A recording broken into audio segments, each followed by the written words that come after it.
Bienvenue sur DMG TV, les histoires mystiques. Tu es nouveau sur la page, n'oublie pas de t'abonner, de laisser un commentaire, de liker et de partager. Tu veux raconter une histoire? Il y a un numéro à l'écran sur le plus 237 655 81 90 17. Envoie ton histoire et on va jouer ici sur Facebook, YouTube et TikTok. Et oui, on a aussi une deuxième chaîne YouTube au nom de DMG TV, Histoire mystique exclusive, où on poste tous les 15 heures des histoires exclusives. Voilà, donc je vous invite à aller vous abonner à la première et deuxième chaîne YouTube. Voilà. Donc, on va écouter. Merci beaucoup à tous ceux qui donnent la force au mouvement, à tous ceux qui commentent, tous ceux qui like, tous ceux qui partagent. Installez-vous, on va commencer rapidement avec la première histoire. Bonsoir DMG, moi je te suis de partout, moi je te suis depuis que tu as commencé ton concept.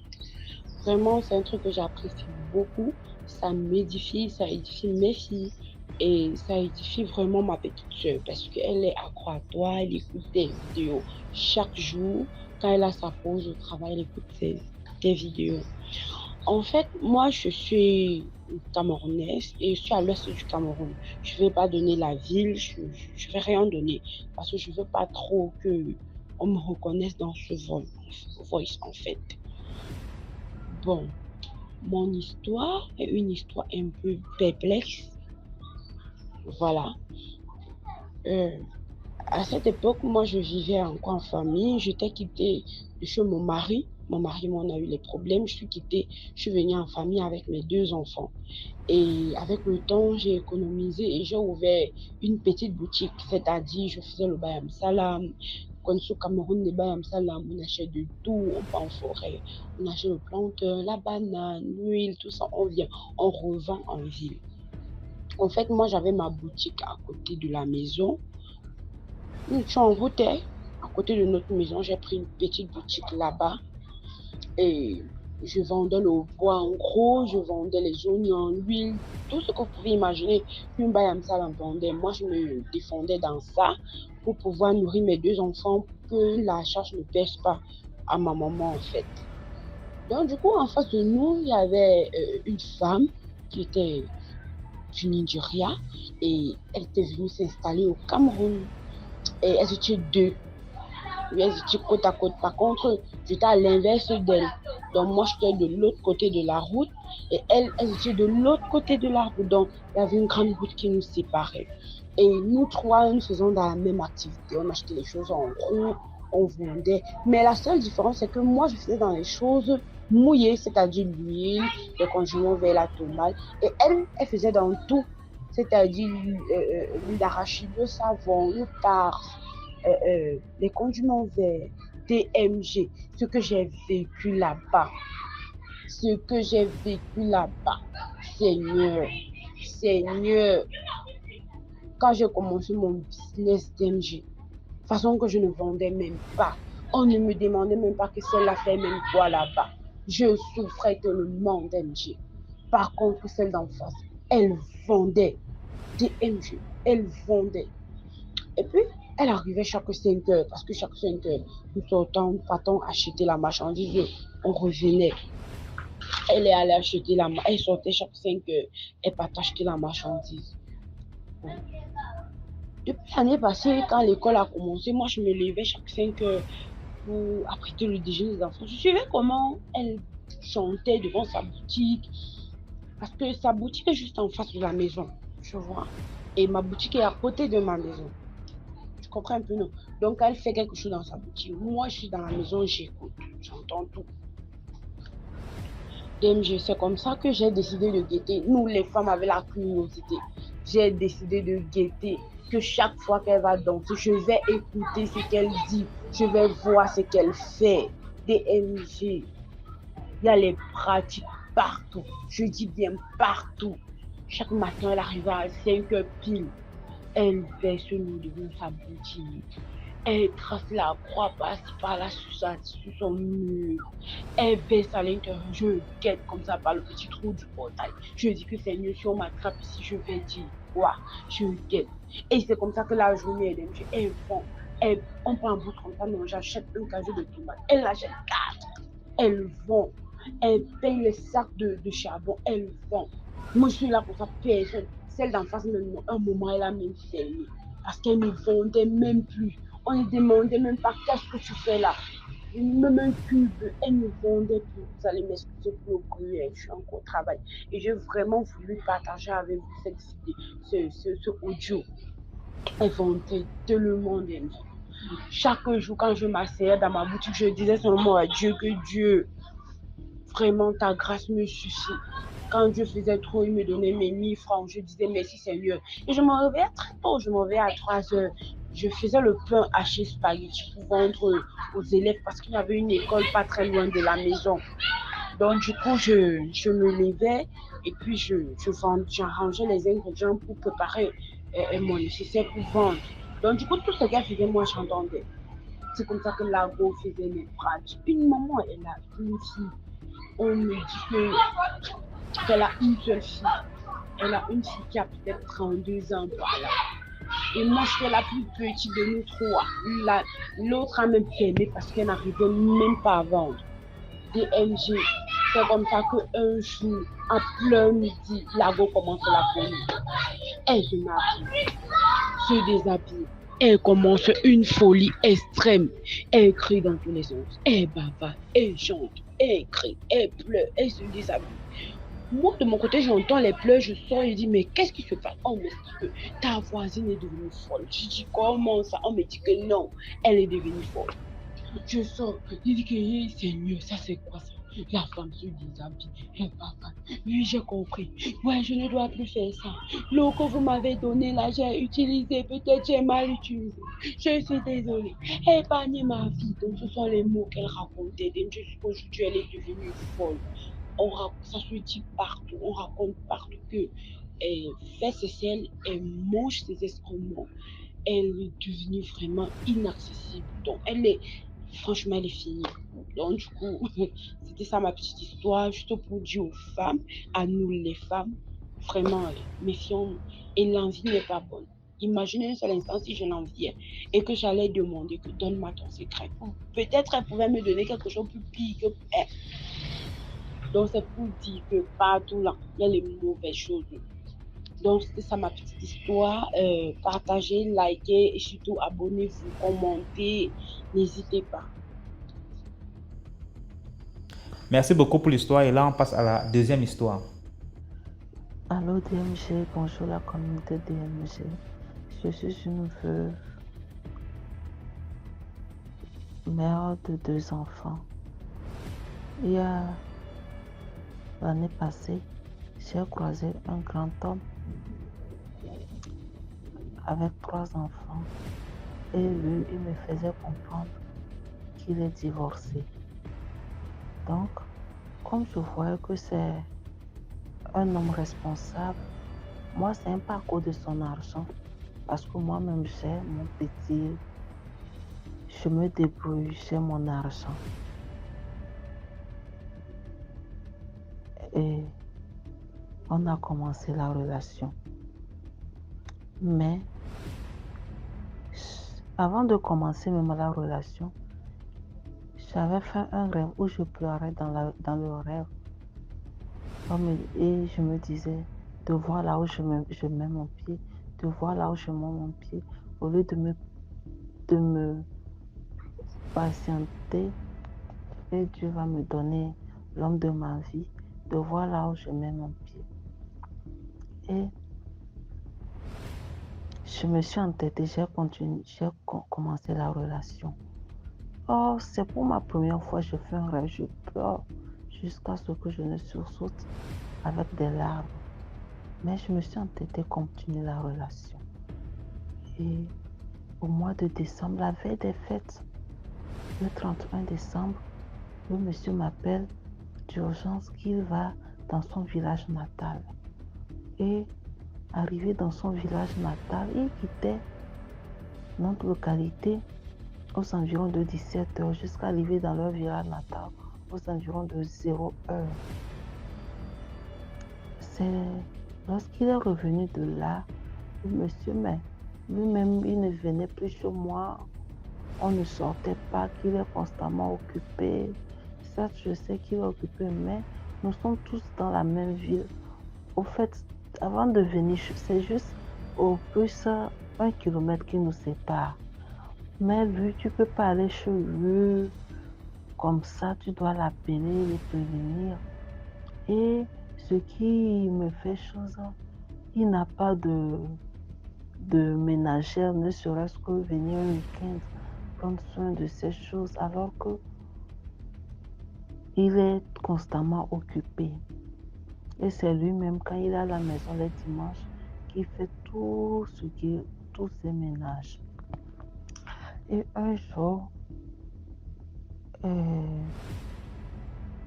quand il a commencé à me fuir, un jour, j'ai pris l'initiative. Je lui ai dit, bon, tiens, certes, je t'aime, mais façon dont la relation évolue, moi, je ne peux pas être dans une relation à sens unique. Et c'est moi ce qui suis en train de souffrir. Moi, j'ai besoin au moins de quelqu'un avec qui je vais discuter, je vais causer, je vais être aussi comblée d'amour, vivre l'amour. Je ne peux plus rester dans une histoire de casse-tête et la relation, tu vieillis d'un seul coup, non. Or, il me dépasse de 15 ans. Il me dépasse de 15 ans. Tenez-vous bien, je n'ai pas commencé la relation parce qu'il a du fric, non. Moi-même, j'ai mon argent.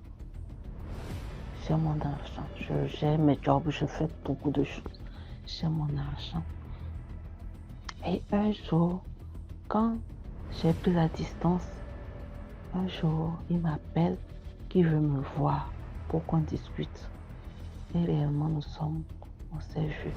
C'est là il me dit le pourquoi lui, il était parti dans son village, comme on l'avait appelé d'urgence. C'est que, arrivé là-bas, on lui a dit qu'il sort avec une veuve.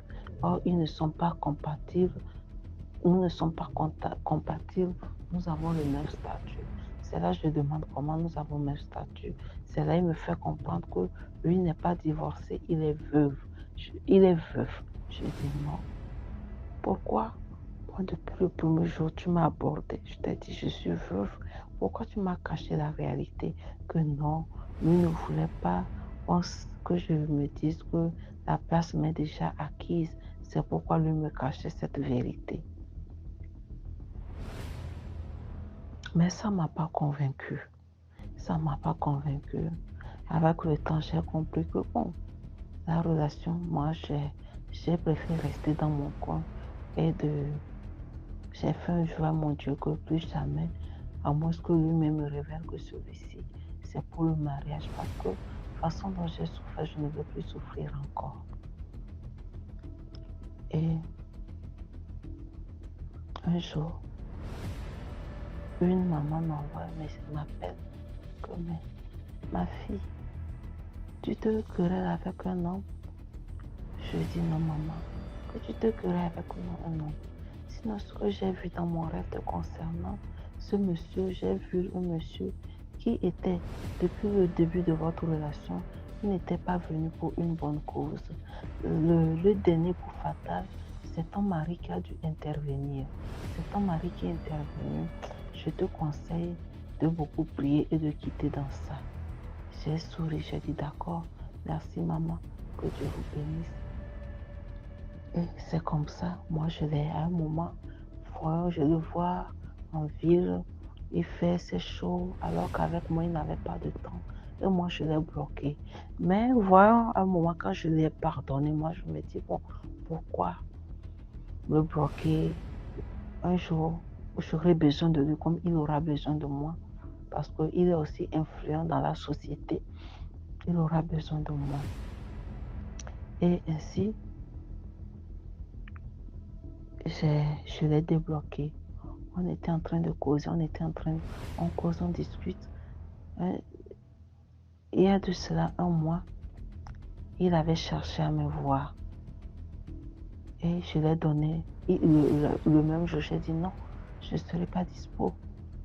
Et je l'ai donné 3 jours après. Et il a dit pas de souci. Et la veille, le lendemain, je faisais un rêve à l'aube. On me disait, c'est un de ses collaborateurs qui me disait, le monsieur là, c'est un sectaire. C'est un sectaire. Il n'a pas un bon caractère, il est orgueilleux, il a cité plein de défauts. Le rêve était tellement limpide. Et je me suis réveillée, j'ai dit, mais tiens. Et depuis ce jour, oh, je savais qu'on devait se voir 2 jours après. J'ai commencé par sentir des douleurs, j'étais tombée malade. Mais moi, je n'avais pas lié ce fait à mon rêve. J'étais tombée malade. Le jour où on devait se voir, je n'étais pas excitée, j'étais découragée. Comme je ne me sentais pas bien, et je lui ai envoyé un message que je ne peux pas arriver. Il me dit pourquoi. Je dis non. Tu sais, depuis que nous avons rompu, moi, je ne sais pas sortir. Je ne l'ai plus jamais fait. Donc, je préfère, je n'ai pas ce temps. Et c'est là, il dit non, de faire un effort de venir chez lui. Je dis non, là, je préfère lire ma Bible. Oh, ça dépend de ceux qui lisent les Bibles. Ça dépend de ceux qui ont des Bibles lues. Ils ne travaillent, ils ne coupent pas avec histoire de Bible. Puisqu'il m'a dit que les histoires de religion, lui, n'est pas dedans. Histoire de Jésus, histoire de Mahomet, des histoires là. Jésus, c'est qui Jésus? C'est qui Jésus? Lui là que les gens viennent. Peut-être il peut comprendre qu'il y a quelqu'un qu'on appelle Dieu. C'est qui Jésus? C'est qui Jésus? Vous voyez un peu.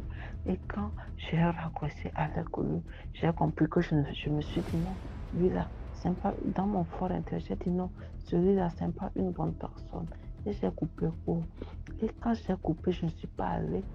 Ce jour, la nuit là, c'est comme si c'était un poids. On m'a déchargé d'un poids. Je me suis sentie légère. Le lendemain, on dirait pas que j'étais tombée malade durant tout ce temps. Vous voyez, certes, il y a encore des sentiments, mais aujourd'hui, je me dis, je fais de mon mieux pour aller de l'avant. Parce que moi, c'est une vie, sortir avec quelqu'un, ressortir avec quelqu'un. Moi, je n'aime pas cette vie. Vous voyez, ça me fait vraiment mal de l'avoir donné mon corps pour qu'il joue avec moi. Mais je me dis, bon, c'est pour une bonne cause. Juste éveiller les consciences, dire que le dehors est vraiment risqué. Merci à vous. Bye bye. Merci beaucoup pour l'histoire. Maintenant, on passe à la troisième histoire. Bonsoir DMG. Bonsoir à tout le monde, bonsoir à toute l'équipe. Bonsoir à la famille DMG. Je tiens d'abord à te remercier pour le travail que tu fais. Évidemment, tu n'es pas seul. Il y a une équipe derrière toi. Je tiens à remercier toute l'équipe. Alors, je suis une dame, je vis au Gabon. Je vais vous raconter une histoire qui m'est arrivée. Bon, j'ai connu la personne qui a vécu l'histoire. C'était dans les années 2000-2001. J'allais à l'école, tout le monde, les Gabonais peuvent se retrouver. J'habitais un quartier populaire qu'on appelle derrière la prison. Et derrière la prison, et j'apprenais à un collège. À l'époque, c'était le collège à Oungu, qui est devenu Jean-Gustave Anguillet. Alors, c'est comme ça que, en apprenant là-bas et tout, je prenais le taxi le matin à la gare routière, la grande gare de Libreville. À l'époque, c'était la gare routière. C'est comme ça que je fais la rencontre un gars très sympa, d'un jeune monsieur de nationalité camerounaise. Très sympa le monsieur. À l'époque, il était taximan, mais malheureusement, je ne me rappelle plus de son nom. Et on a sympathisé. Il y avait un petit taxi. Il venait souvent me chercher à l'entrée de la prison. Au départ, il me faisait la cour. Mais après, lui-même, il me dit, bon, moi, je ne te vois pas comme une personne avec qui je peux sortir. Tu vas devenir ma potesse, une amie, une potesse. Je dis, ok, il n'y a pas de souci, une potesse. Alors, c'est comme ça que de nature, je suis très calme. Je ne me balade pas trop. Je ne me baladais pas. parce que j'avais des parents qui étaient stricts. Alors, donc, le seul moment où je pouvais sortir sans que papa me demande tu vas au machin, c'était quand j'allais en cours. Et parfois, parfois, le dernier cours, je n'assistais pas. J'allais en balade avec lui au taxi et il venait me déposer. À l'époque, j'avais aussi une amie, une de mes meilleures amies, avec qui je me baladais jusqu'aujourd'hui. On est toujours amis, d'ailleurs. Alors, c'est comme ça que on était déjà habitués. Mais lui, par contre, c'était une personne qui vivait une double vie, en fait. Après, à part son boulot de taximan, il était rentré dans des trucs bizarres, de machin et tout. Et il habitait le quartier, lui. Il ne m'avait jamais montré chez lui. Je ne sais pas pourquoi. Et à l'époque, il habitait, lui, à la montée, juste derrière Papa Union. Il y a un restaurant qu'on appelait Papa Union, vers le lycée, l'hôpital Jean Ebory. Il y avait des maisons derrière là. C'est là où le gars habitait. Mais je n'étais jamais allée chez lui. Je savais qu'il vivait là. Donc, c'est comme ça qu'un jour, il me dit, bon, j'ai un truc que je dois aller déposer quelque part et tout ça, là, machin. Je dois déposer un truc à la maison. Et c'est même ce jour-là que j'ai su qu'il habitait la zone. C'est comme ça que je lui ai dit, ok, il n'y a pas de souci. Il m'amène et tout. Il gare. Il me dit, bon, attends-moi là. J'étais dans la voiture et tout ça. Il a garé. À l'époque, il n'y avait pas l'hôpital qui est là. C'est juste Jean Ebory, un immeuble et tout, machin, juste derrière. C'est comme ça qu'il rentre dans le pivot. C'est pas ce qu'il a fait. Il a fait au moins 2 à 3, 30 à 40 minutes. C'est comme ça qu'en rentrant vers le pivot, il ressort du pivot, il revient me trouver dans la voiture. Il me dit, bon, la petite, écoute, là où tu vois, moi, je ne peux pas te laisser dans la voiture parce que nous sommes en train de faire quelque chose là-bas et tout. Viens avec moi. Donc, quand je rentre dans le pivot avec lui, je trouve beaucoup de monde là.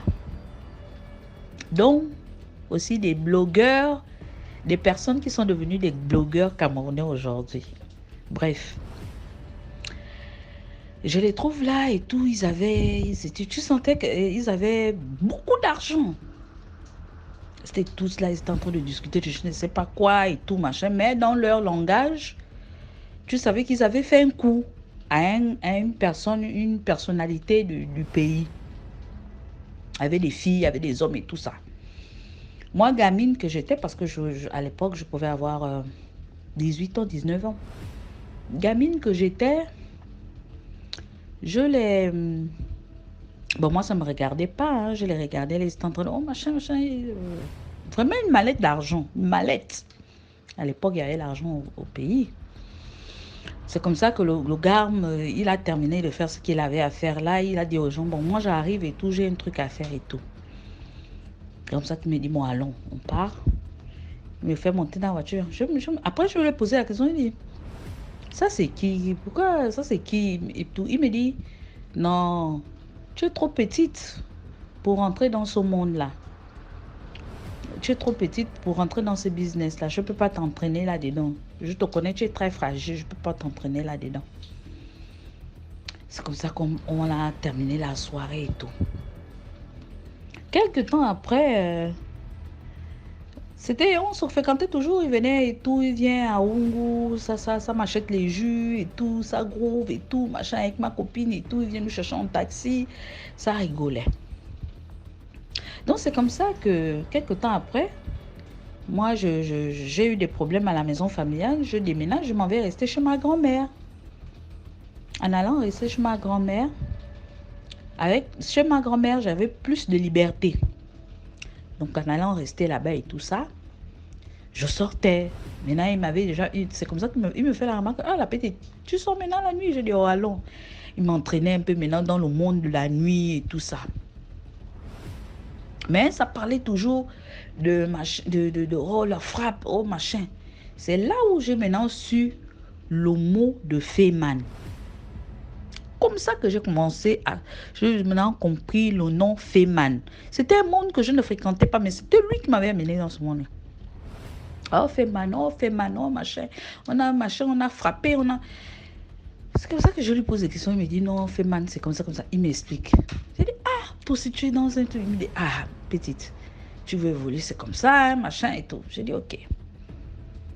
Mais après l'année scolaire est finie, il est venu me voir une fois et tout ça. Après, il m'a dit, bon, comme tu es en vacances, tu vas aller en vacances et tout, machin. Moi, je suis allée en vacances en province. Mais avant ça, il me présentait à l'un de ses amis, de ses frères ici. Il y a même un de ses frères qui voulait me faire la cour, mais moi comme j'étais j'étais la bonne pote de son frère, donc moi, je ne voulais pas. C'est comme ça que après les vacances, je ne le voyais plus. Perdu de vue. Je dis, ah, ok. Peut-être que son monde l'entraîne et tout. À l'époque, il n'y avait pas de téléphone. Je suis même en photo. Je pense que si je fouille bien mes anciennes photos, j'ai pris une photo avec le gars en question. Je cherche ce gars-là. Je ne sais pas s'il vit encore.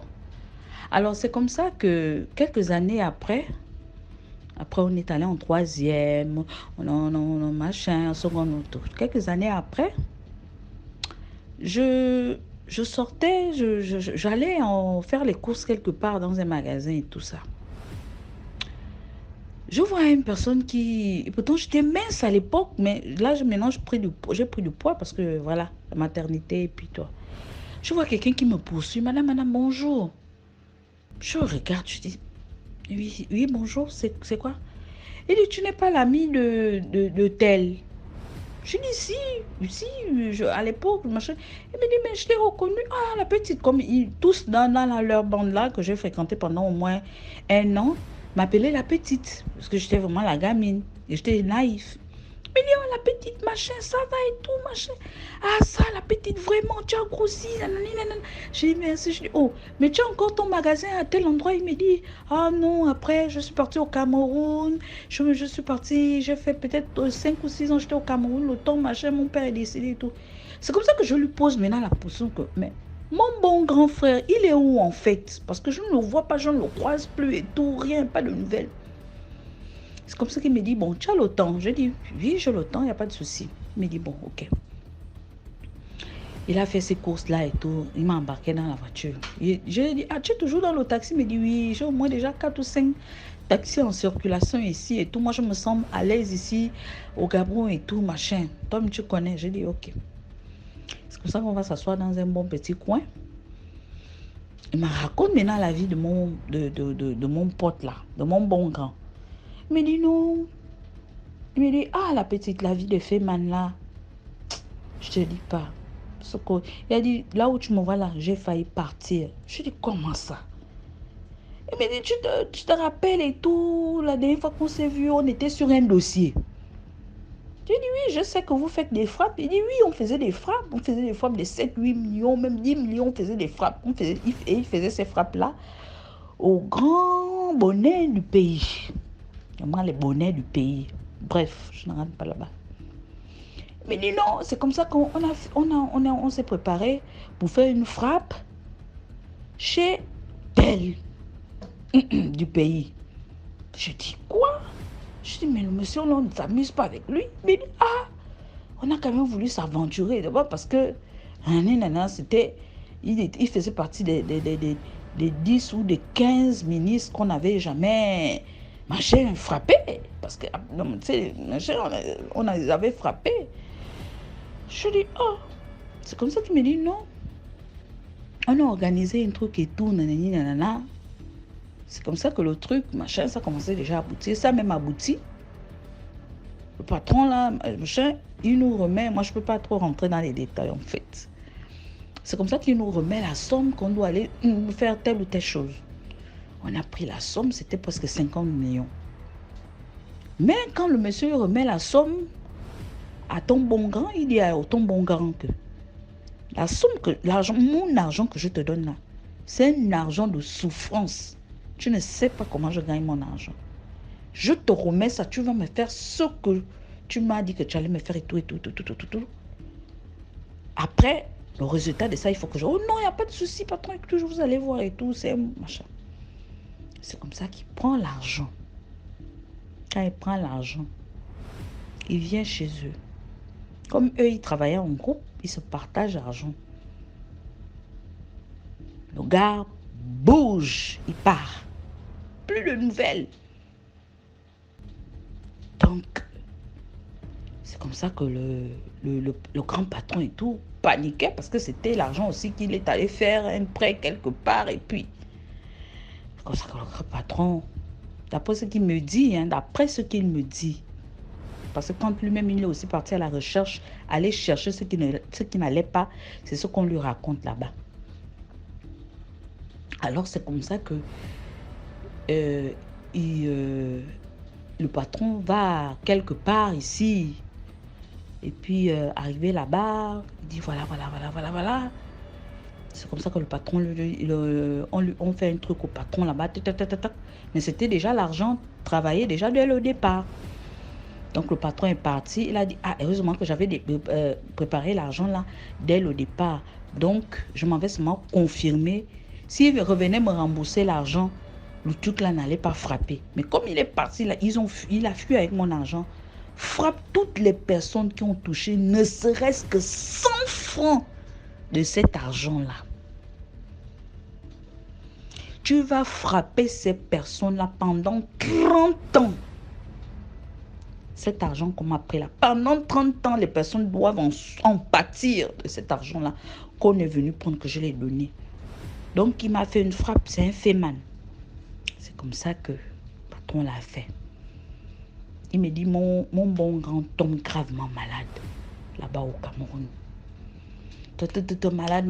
Oh non, machin, il a ramené le VIH du Gabon et tout, machin, nanana. Il meurt. Le frère de son frère part. L'ami de machin part. La nanana part. C'est comme ça que celui avec qui je suis en train de parler au restaurant, on va l'appeler Paul.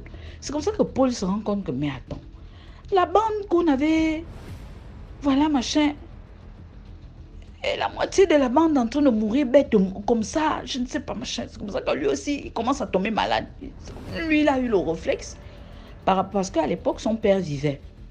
Son père était de l'ouest. Il me dit, son père était de l'ouest du Cameroun. C'est comme ça que le père dit, tu es parti faire quoi au Gabon? Quel est le travail que vous êtes allé faire au Gabon? Au point où tes collègues avec qui vous êtes rentrés au pays, au moins 9 ou 10 sont déjà décédés. Comme ça qu'il explique à son père. Il dit, papa, voilà. Son père dit, on vous envoie, vous allez en aventure pour aller chercher l'argent sagement, mais vous partez pour faire du mal aux gens. Le père a dit, ça dort, allons. Il a amené son fils. Arrivé là-bas chez un grand marabout de là-bas. Le marabout l'a fait asseoir, le marabout a fait la consultation. Le marabout a dit, vous cherchez pourquoi? Vous-même, vous cherchez votre mort. L'argent que vous aviez pris là, au ministre de ce pays-là, cet argent-là, c'était un argent travaillé. Le monsieur avait déjà mis un contrat sur votre tête. Que si l'affaire aboutissait, rien n'allait vous arriver. Mais comme l'affaire n'a pas abouti, ça a cuit sur vous. Et de sur quoi le monsieur, il est dans leurs histoires, leur grande religion là. Comme il n'avait plus personne à donner, eh bien, vous êtes passé à la casserole. Donc, ça lui fait, il s'est sauvé 2 fois. 10 personnes, en combien de temps vous êtes déjà parti? C'est comme ça que le monsieur lui dit, tu as eu la chance de venir parce que la 10e est en train de mourir. Donc, toi, tu es la 11e personne, tu vas être à la 11e place. Mais, Dieu merci, tu as eu la chance de venir. Viens, je vais faire le traitement. C'est comme ça qu'il a commencé à travailler sur le petit. Il a travaillé sur le petit. Il a travaillé sur le petit. Le petit a quand même voulu un peu devenir fou là, mais après, il a toujours travaillé sur le petit. Donc c'est comme ça que le petit s'est remis et tout ça. Il s'est remis. Mais le petit, lui, il n'avait rien à y voir. Il était dans la bande, mais ce n'était pas lui qui avait frappé cette fois-ci. Lui, il avait juste touché l'argent. DMG, tu te dis que toutes les personnes qui ont touché l'argent et qui ne se sont pas rendues compte que c'est comment, ce sont les personnes qui sont parties. Ce sont des personnes qui ont participé à cette frappe-là, qui sont parties. Donc, quand il a fini de me raconter ça, j'ai dit, mon Dieu. J'ai dit, mais ça c'est la vie que vous avez menée. Ah, la petite, je regrette aujourd'hui. Parce que si le truc là m'a raté, ça n'a pas raté ma descendance. Parce que mes enfants, j'ai au moins 2 enfants qui sont déséquilibrés. Donc, on a fait du mal à cet homme-là. Mais moi, je ne peux plus partir chez le monsieur pour machin. Malheureusement, le ministre là aussi, bon, je ne sais pas. Hein. Bref. Donc, c'est comme ça que ça s'est fait. La morale de l'histoire, c'est quoi? Quand tu marches avec des gens, il faut être très vigilant. Parce que lui, il a été vigilant. Il a dit oui, j'ai mangé.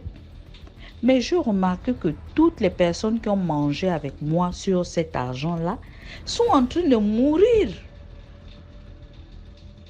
En combien de temps? Donc c'est comme ça que lui, il a été vite cerveau. Il est allé voir son père. Marchons ensemble, mais soyons vigilants. C'est pas tout argent qu'on prend chez l'ami pour mettre dans la poche. Parce qu'il y a même des innocents qui n'étaient même pas dans cette frappe-là, qui sont partis parce qu'ils ont tout simplement touché à cet argent-là. Ils ont échangé cet argent-là. Donc, c'est ça la morale de l'histoire. Faire très attention, être vigilant, prendre des bonnes décisions, comprendre avant d'agir. Sur ce, bonne soirée, partagez et likez. Mettez les commentaires. Merci beaucoup pour l'histoire. Là, on passe à la 4e histoire. Commentez, likez, partagez, s'il vous plaît. Ma deuxième histoire porte sur l'amitié de 2 copains qui ont fait le cours primaire jusqu'au collège ensemble. Il s'est fait qu'après l'université, chacun d'entre eux a repris leur chemin. Et comme dans la vie, seules les montagnes ne se rencontrent pas. Ils se sont retrouvés un jour à un entretien d'embauche. Et même là, ils ont eu la chance de trouver leur poste chacun. Donc, l'un avait déjà perdu son père et sa mère, et l'autre, ses parents étaient toujours vivants. Donc, il a dit, ah, non, ils se sont échangés, les papa et maman. L'autre lui a dit, ah ouais, papa est décédé, maman aussi, donc voilà, c'est moi avec mon grand frère, mes soeurs, donc on s'est débrouillé et tout. Donc un soir, son ami, dont les parents sont encore vivants, l'a invité à la maison, viens, je te présente papa, parce que sûrement qu'il ne va plus te reconnaître, tu as grandi, donc vous savez, c'est le retrouvail. Il est venu à la maison et il a réintégré cette famille qu'il avait connue depuis longtemps, depuis toute jeune. Et puis qu'ils travaillaient dans la même société et que leur poste était similairement parlant. L'un était l'argent de l'autre, on va dire. Ce dernier, en fréquentant la maison de son meilleur ami, je vais dire, a enceinté la mère de son ami, à 2 reprises. L'histoire est sortie comment? Ces enfants sont nés, donc les 2 enfants qu'il a eus avec la mère de son enfant, avec la mère de son ami, pardon. L'un avait déjà 5 ans et le dernier devait avoir 3 ans, à peu près. Si je me rappelle très bien de comment l'histoire m'a été racontée. Et donc, le papa de son ami est décédé. Ils sont allés au funérailles, ils ont fait tout ensemble.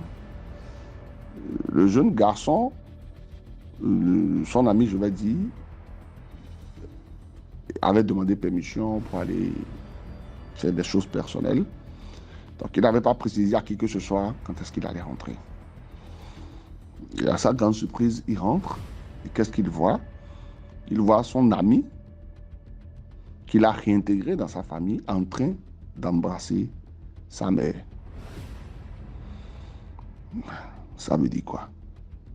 Donc, comme tout homme, il a bronché, il a dit à sa maman que c'était anormal parce qu'il venait de perdre son mari. Et donc, du coup, même si elle devait refaire sa vie, que ça ne sera pas avec son meilleur ami. Et la maman lui a dit, tu n'auras pas à t'impliquer dedans parce que c'est le père de tes deux frères. Au départ, ils étaient deux, un garçon et une fille. Donc maintenant, ils sont devenus 4, 3 garçons et une fille. Le garçon reste perplexe. Et sa maman lui dit, assieds-toi, je t'explique, parce que quand ton père et moi, on était ensemble, ton père était devenu impuissant.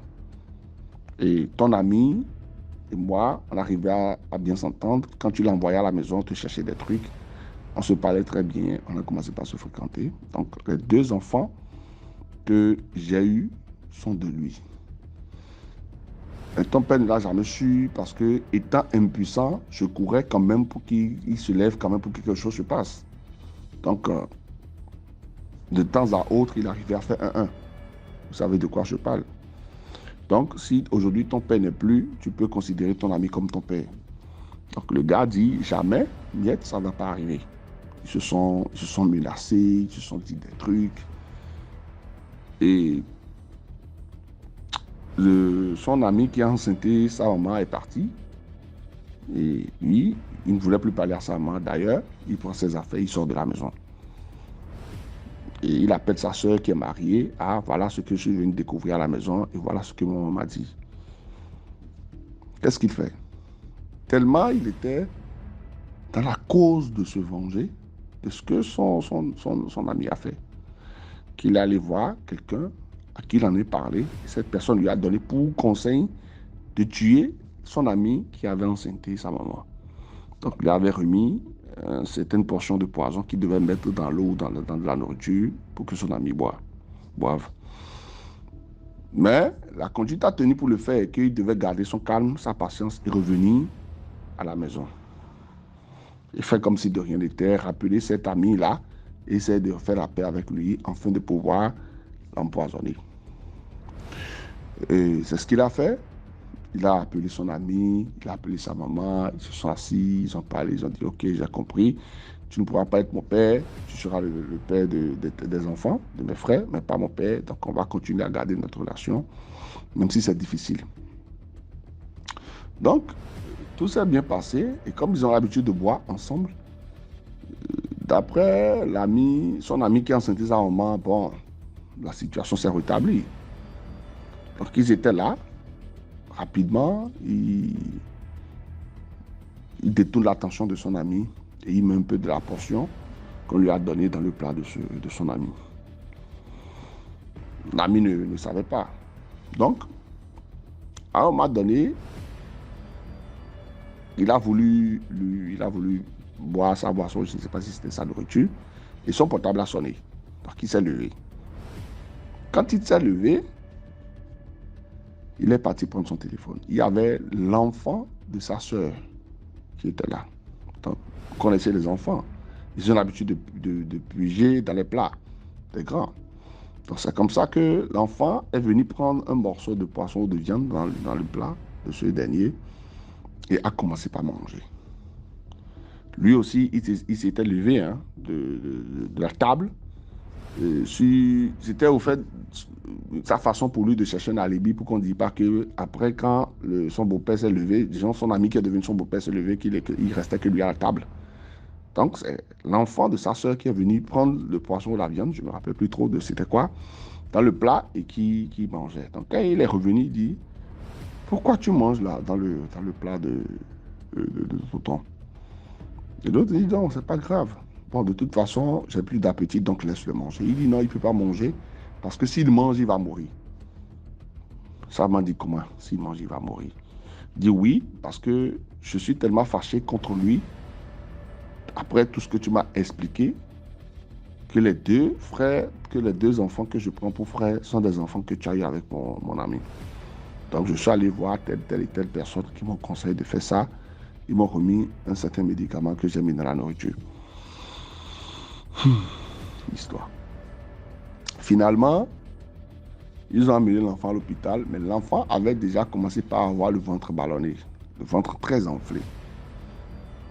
Il a commencé par avoir un problème d'anémie et finalement, il est décédé. La moralité de cette histoire, je vais vous dire une chose. Quand qu'on soit, je vous dis bien, quand qu'on soit ce qui arrive, calmez-vous. Parce que vous n'êtes pas maître du temps. Et vous ne pouvez pas l'être. À force de vouloir se venger, on se fait du mal. Voilà lui qui veut se venger de son ami, qui a eu à enceinter sa mère à 2 reprises pour avoir 2 enfants sur le toit de son père. Et pour partir de cette vengeance, est allé tuer le seul enfant de sa sœur. Quel est le regard que sa sœur va prendre pour le regarder? Et quel est le regard que son beau-frère aura envers lui? Est-ce qu'en cherchant raison de se venger, a-t-il trouvé ses raisons maintenant? La patience vous permet de gagner certains combats sans que vous vous rendiez compte de comment vous avez gagné ce combat. Soyez vigilants. Et je dirais aussi à ces personnes proches de certains amis d'éviter de vouloir sortir avec les sœurs de leurs copains, de leurs meilleurs amis. Ou de vouloir sortir avec les meilleurs copains de leurs frères. Parce que si ça ne marche pas, ça crée des rancunes. Mais partir jusqu'à aller enceinter la mère de ton ami, c'est exagéré. Et la seule solution qui était là, c'était une patience et vraiment un calme. Parce que tôt ou tard, justice serait faite. Mais comme il a voulu prendre lui-même sa vengeance, ça a eu une répercussion. Et cette répercussion a laissé beaucoup de traces. Est-ce qu'il se fera toujours aimer par sa sœur? Est-ce qu'il se fera toujours voir de bon œil par son beau-frère, c'est-à-dire par le mari de sa sœur?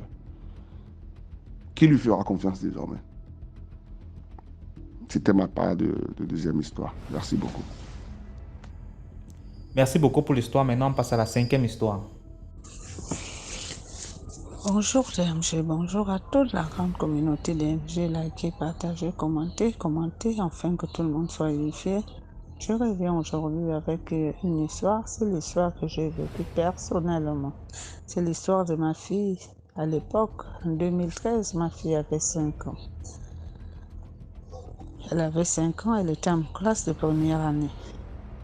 Et tout le matin, c'est son père qui allait lui déposer à l'école. Et moi, j'ai récupéré l'enfant dans l'après-midi, puisqu'il rentrait tardivement. Et après un temps, on a constaté que tout ce que l'enfant faisait à l'école, l'enfant ne retenait rien. Vraiment, l'enfant ne retenait rien. Des fois, je punissais l'enfant, des fois, je l'interdis de suivre la télé, des fois, je l'interdisais même de jouer avec les autres, mais toujours pas. L'enfant vraiment ne comprenait rien, elle était perdue. Un jour, après ça, à chaque fois que l'enfant allait à l'école, on m'appelait souvent à l'école que vraiment, viens, ton enfant, ça ne va pas. Et tout le temps, j'allais à l'école, l'enfant a perdu connaissance, je soulève l'enfant, je l'amène à l'hôpital.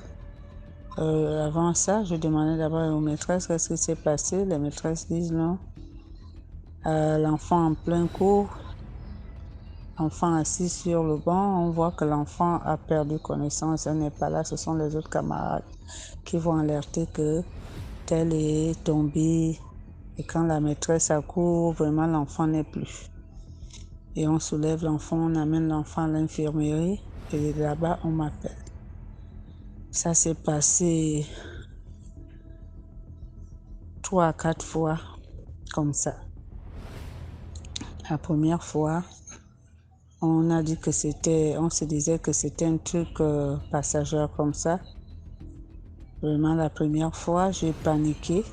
J'ai vraiment paniqué. Et j'ai amené l'enfant à l'hôpital. Et elle est arrivée à l'hôpital, on a fait les examens, on a fait le scanner à l'enfant. L'enfant n'a rien. L'enfant ne chauffait pas. L'enfant n'avait pas de fièvre. Et c'est passé. 4 jours après, l'enfant est encore tombé à l'école. On m'a encore appelé. C'était devenu une routine en fait. Après un jour, j'ai parlé de ce problème à une amie. Je lui ai dit voilà le souci que j'ai avec mon enfant. Voilà ce que l'enfant présente à l'école. C'est comme ça, c'est comme ça. Elle m'a dit ok, je vais t'amener chez une maman. Avant qu'on aille chez la maman, je fais un rêve dans la nuit où on me montre la tante de mon mari avec une femme debout en train de parler. C'est comme si j'étais cachée quelque part et la tante de mon mari disait à cette dame-là, tu vois ça là, tu vas donner à l'enfant. Moi, je ne peux pas donner à l'enfant parce que l'enfant me connaît. Sinon, elle va dire à ses parents que c'est moi qui lui ai donné. Donc, comme elle ne te connaît pas, c'est toi qui vas lui donner, comme ça, elle va manger. Et puis, elle a dit à la dame, là où elle est à l'école, dans le rêve, ma famille, là où elle est à l'école, allons vite la chercher avant que sa mère ne vienne le chercher. Donc, j'étais là, j'écoutais et j'ai vite pris le raccourci dans le rêve. J'ai dit, moi, il faut que j'arrive avant ces femmes-là chercher mon enfant à l'école. Comme il s'agit de mon enfant, je suis vite partie chercher mon enfant avant qu'elle n'arrive, arrivée à l'école. Elle est arrivée après moi. On lui a dit que j'ai pris l'enfant. Elle est revenue en furie me trouver. Les problèmes, elle m'insultait. J'ai dit oui, c'est mon enfant, je l'ai prise avant toi. Je connais ton plan diabolique. Tu n'auras jamais mon enfant. Après, elle me dit dans le rêve, c'est son père qui m'a ordonné d'aller lui chercher à l'école. C'est son père qui m'a dit d'aller le chercher. Pourquoi son père me dit d'aller chercher l'enfant? Toi, tu refuses que j'aille prendre l'enfant. J'ai dit non, tu n'as pas le droit de chercher mon enfant à l'école. Moi-même, je suis sa mère, je suis faite pour ça. Et après, dans le rêve, toujours, c'est mon mari qui vient. Il dit oui. Moi, je lui ai dit d'aller chercher l'enfant. Et toi, tu vas chercher l'enfant. Pourquoi? Je dis en tout cas, c'est mon enfant. Je suis allée la chercher. Je ne sais pas où ça cause un problème. Et c'est comme ça, dans le rêve, je vois mon père qui me dit, laisse les problèmes. Les problèmes ne sont pas bien. Laisse, ne parle plus. J'ai fermé ma bouche. Je ne parlais plus. Et c'est comme ça que je me suis réveillée. Pour moi, c'était un rêve étrange. Et après, quand on est allé chez la dame, la soignante, j'ai amené l'enfant. La dame me dit, ta fille, elle est jumelle. Je dis oui. Elle me dit, la jumelle est décédée quand elle avait 2 ans. Je dis oui. Elle me dit, sa jumelle n'est pas complètement partie. Elle est là, elle veille sur elle. C'est elle qui renvoie sa sœur. Donc, à chaque fois que sa sœur veut traverser, elle renvoie. Elle dit non, ma sœur ne va pas mourir comme moi. Ma sœur va vivre. Elle a 2 missions à accomplir. Elle a ma mission, elle a sa mission aussi. Donc, c'est sa jumelle qui est debout sur elle. C'est ce que la dame m'a dit. J'ai dit oui. Effectivement, c'est la vérité. Sa jumelle est décédée quand elle avait 2 ans. Et c'est comme ça que la dame m'a dit. Et depuis un temps, quand tu vois que l'enfant ne retient rien à l'école, tout ce qu'on montre à l'enfant, ils ont pris l'intelligence de l'enfant, ils ont caché. C'est un enfant intelligent, c'est une étoile. Donc, ils ont caché son intelligence. Ce qu'ils veulent la donner, c'est l'eau. L'empire, c'est la sorcellerie. Et non seulement la sorcellerie, ils veulent tuer l'enfant. Ils veulent la donner en sacrifice. Et elle a protégé l'enfant. Quand elle a protégé l'enfant n'a plus jamais eu à faire ce qu'elle faisait. Et elle a aussi fait une bouteille à l'enfant. L'enfant a fait le traitement et après un temps, l'enfant comprenait tout. Ça allait mieux pour l'enfant. Pour moi, la morale de l'histoire, c'est quoi? La morale de l'histoire, c'est que le mal ne vient pas de loin. Le mal ne vient pas de loin. C'est les gens qui sont proches de nous, qui cherchent à nous détruire, qui cherchent à nous faire du mal. Et puis, j'aimerais dire à ma famille, ne méprisez jamais vos rêves. Les rêves sont vraiment réels. Les rêves sont très réels. Parce que Dieu m'a montré cette histoire dans le rêve. Je n'avais jamais accepté. Mais c'était la réalité. C'était la réalité. Et puis, je voulais aussi dire à ma famille, vraiment, gardez vos enfants chez vous, gardez vos enfants auprès de vous. Quelles qu'en soient les difficultés de la vie, gardez vos enfants. N'envoyez jamais vos enfants chez les parents, ou chez les voisins ou chez les amis. Gardez vos enfants. J'ai failli perdre mon enfant dans l'ignorance. Merci, likez, partagez, commentez. Bien de choses à vous, DMJ. Merci beaucoup pour l'histoire. Maintenant, on passe à la 6e histoire. Bonsoir DMG. C'est Marlène du côté du Gabon. C'est la première fois que je veux participer, contribuer à l'émission. Je vais raconter une histoire vécue récemment ici au Gabon. Et par rapport à mon histoire, je vais tirer un peu... Bon, ça m'a aussi servi de leçon. L'histoire a commencé il y a un mois de cela. Oui, on peut dire il y a un mois de cela. J'étais connectée sur Facebook. Vous connaissez que sur Facebook, bon, pour nous les femmes, pas jeunes filles et femmes, il y a des groupes qui existent. Des groupes qui parlent de couple, de sexe, de comment garder son homme, des trucs comme ça et tout. Donc moi, comme des fois il m'arrive, j'aime bien lire, famille que j'aime bien lire.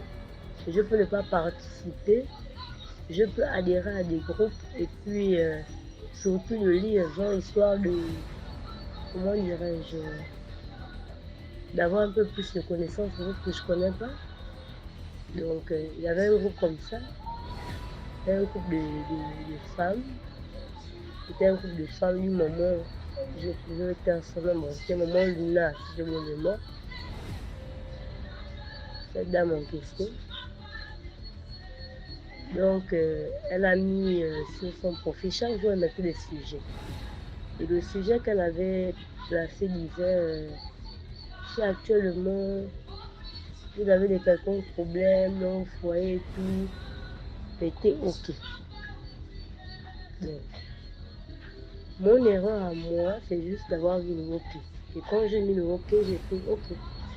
Moi, j'ai mis le OK pas dans le sens que j'ai des problèmes dans mon foyer. Et c'est parce que ce dont elle parlait, je m'intéressais. Et j'ai mis OK. Ne sachant pas que le OK que j'ai mis signait un arrêt de mort. Donc, après cette dame, des secondes qui ont suivi, elle m'a écrit en inbox. Elle m'a envoyé son numéro 1229 qu'elle m'avait envoyé. En inbox, me demandait de me connecter sur WhatsApp. Et comme je n'avais rien à faire, je me suis connectée sur WhatsApp. Donc la dame, je suis dit, bon, excusez-moi, je suis un peu grippée. La dame, bonsoir ma fille, oui, bonsoir. Qu'est-ce que je peux faire pour vous? Cela, je dis, ah, madame, sans vous mentir, moi je n'ai pas un problème, je n'ai pas un problème particulier dans mon foyer. C'est juste que mon homme est le genre de personne qui hésite, c'est comment je vais reconnaître. Que mon homme est le genre de personne qui hésite à se lancer. Comme ça, j'ai reconnu la dame. Après, je dis, oh, ça c'est pas un problème. Ma fille, envoie-moi 8500, je vais payer les vendredis, le travail est gratuit. Je dis, mais je ne peux pas vous envoyer 8500 parce que je n'ai pas de problème dans mon foyer. Je n'ai pas de soucis dans mon foyer. Donc, je ne peux pas vous envoyer les 8500 pour le fameux travail. Madame a insisté, oh, ton mari est parti de la maison, je vais le faire revenir. Je dis, madame, Mon mari n'est pas parti de la maison. Je n'ai pas de problème dans mon foyer. Je n'ai pas de soucis dans mon foyer. Elle ne pourrait insister. Oh, il faut envoyer l'argent. Après, je dis, madame, actuellement, là où je vous parle, je ne travaille pas. Je n'ai pas d'argent. Et je n'ai pas de problème dans mon foyer. La dame m'a abandonné, elle a laissé ça comme ça. Le mois qui suit, peut-être 2 semaines après le mois qui suit, la dame me recontacte. Déjà que son numéro n'était pas retourné. Je n'enregistre pas les numéros des gens n'importe comment. La dame me recontacte après un mois. Bonsoir ma fille, comment tu vas? Je dis bonsoir. Ça va, à qui je viens? Oh, c'est la dame qui doit te faire le travail spirituel. Pour une personne, moi je dis que, travail spirituel. Oh oui, la dame qui vous a dit qu'il doit arranger votre foyer. Tu dois arranger mon foyer. Je dis, mais madame, moi je vous avais expliqué que je n'ai pas de problème dans mon foyer. Oh, mais ton mari est parti de la maison, je veux le faire revenir. Donc, envoie-moi les 8500, je vais te faire le travail. Le travail est gratuit. Les 8500, c'est juste pour les ingrédients. J'ai insisté à dire à la dame que madame, je n'ai pas besoin de travail spirituel. Vous voyez là où on parle, là, c'était au moment où on a eu le coup d'état. La même semaine, même l'histoire du coup d'état. Donc je dis que, madame, là où on ne voyait pas les informations, au Gabon, on a eu le coup d'état. Donc, affaire d'argent, en ce moment, c'est pas dans nos têtes et tout. Et je n'ai pas de problème à revenir. La dame m'envoie un message comme quoi, oh donc, tu t'es moqué de moi. Je lui réponds que bon, excusez-moi, je me suis moqué de vous, comment? Je ne vous ai pas dit que j'avais un problème dans mon foyer. Je n'ai jamais dit que j'avais un problème dans mon foyer. C'est vous qui insistez que j'ai un problème dans mon foyer. Oh, tu vas le payer, tu m'as perdu du temps. C'est comme ça que la dame me répond. Après, je vois encore un autre numéro qui apparaît, toujours 229, mais maintenant les chiffres qui changent. C'est maintenant un monsieur qui me fait un audio, mais le genre d'audio, on aurait dit quelqu'un qui a mis un chiffon à la bouche pour masquer la voix. Et la voix disait, oh oui, tu as cherché les problèmes là, il ne fallait pas. Tu vas mourir. Là où j'ai écrit au nom de Jésus, vous ne détendez pas, vous n'êtes pas détenteur de ma vie, vous n'êtes pas détenteur de ma vie. Seul Dieu qui a le dernier mot sur ma vie. Vous n'êtes pas mon créateur pour dire que la même voix encore refait encore le Dieu pour dire que tu as perdu du temps à la dame, tu l'as promis qu'elle devait te faire le travail, maintenant qu'elle est prête à te faire le travail, tu veux pas envoyer l'argent, on va te tuer. La dame va déjà envoyer ta photo. Donc, sur ma photo de profil, j'avais mis une photo de profil où on ne voit pas vraiment mon visage. On va te tuer. Ils m'ont renvoyé ma photo de profil en question avec la croix dessus. Et après, ils m'ont envoyé 2 autres photos. Une photo, il y avait une calebasse de son. Et en tout cas, une autre photo, il y avait la poupée vaudou. J'ai seulement le son de Jésus. J'ai supprimé leur message, je les ai bloqués. Je peux vous affirmer que je n'ai pas fait 2 jours. Le lendemain, j'ai fait une forte fièvre. Et avant de faire la fièvre en question, dès que j'ai terminé de raccrocher les personnes en question, comme j'ai une maman spirituelle, de suite j'ai contacté ma maman spirituelle pour lui raconter cette mésaventure-là. Et là, il m'a dit que, ma fille, c'est que le là, mettre en prière. Parce que ce sont les gens qui font de l'eau. Ils sont pour la recherche du sang, pour les autres problèmes là où il ne faut pas. Et elle avait raison. Donc, le lendemain, je suis tombée sauvagement malade. J'ai eu un palud qui n'a pas de nom, un degré de fièvre, je ne sais pas. J'avais même appelé le SAMU. Le SAMU, c'est une ambulance qu'on a ici au Gabon, qui peut se déplacer quand quelqu'un est malade et tout. Mais comme il y avait le couvre-feu qui venait à peine de commencer, donc ils m'ont dit qu'ils ne pouvaient pas se déplacer parce qu'on les a aussi interdit de s'occuper des clients durant le couvre-feu. Donc vous imaginez la suite, ils m'ont donné les explications de téléphone, mouiller un peu la serviette, mettez ça sur le corps, si vous avez des paracétamol, essayez de boire, puis lever ma tête, vous venez sur place. Ça ne s'est pas arrêté là. Pendant une semaine, je suis tombée malade, sérieusement malade.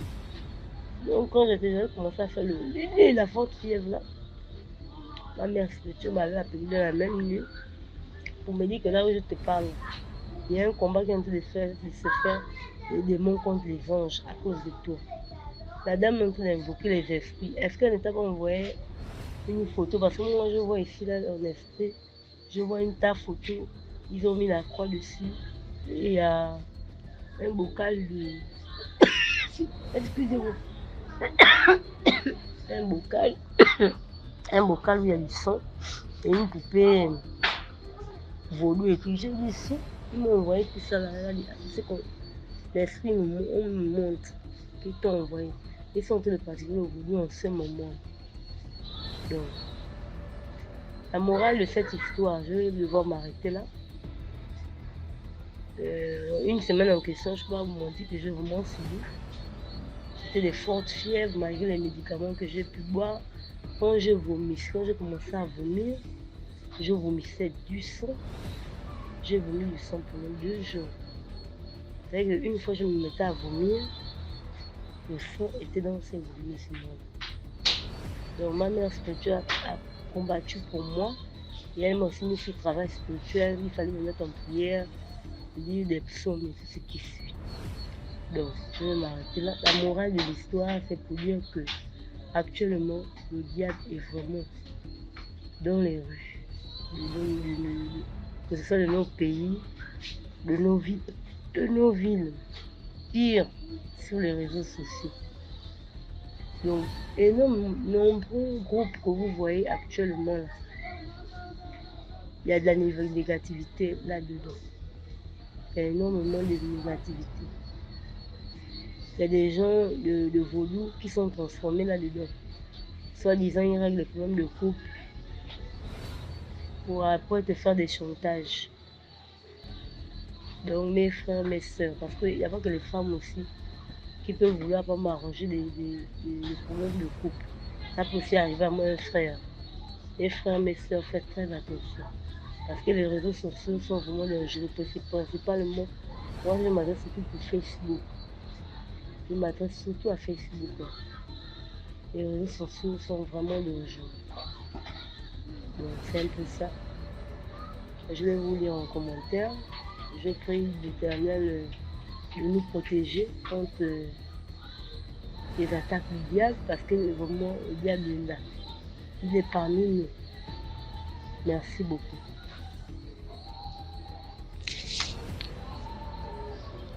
Voilà, c'était tout pour aujourd'hui. Merci pour l'histoire, merci pour tous ceux qui envoient les histoires, merci pour tous ceux qui participent. Si tu as une histoire à raconter, sur le numéro à l'écran, c'est le +237 655 81 90 17. Et on va jouer ici. Merci beaucoup pour la force. On se prend demain pour une nouvelle vidéo à 12h00. Voilà. Ciao, ciao.